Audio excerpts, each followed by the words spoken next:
Hindi mo kailangan makipag-away kung alam mong si Lord ang kakampi mo. Pero eto yung hindi agad naiintindihan ng karamihan. Sa panahon ngayon, parang lahat gustong manalo. Konting mali, galit agad, konting issue, papatol agad.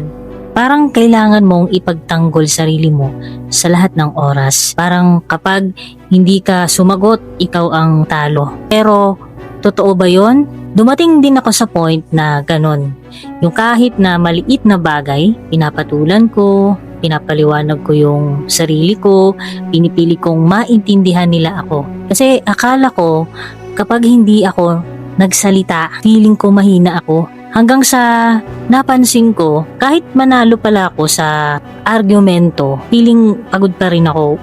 Walang peace, walang katahimikan, parang may mali, pero hindi ko ma-pinpoint kung ano. Tapos doon ko lang na-realize, hindi lahat ng pagsubok para sa'yo, hindi lahat ng laban ay kailangan mong labanan. Minsan, mas malakas ka pala kapag pinipili mong manahimik ka.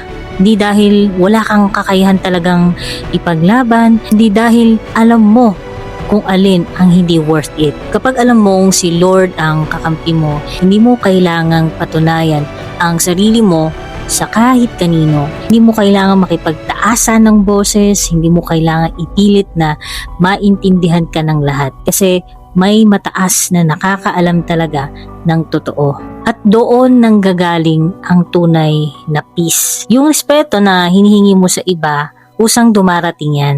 Kapag maayos ang kilos mo, hindi kapag pinipilit, hindi kapag ipinaglalaban sa sigawan. Sa totoo lang, ikaw ba to?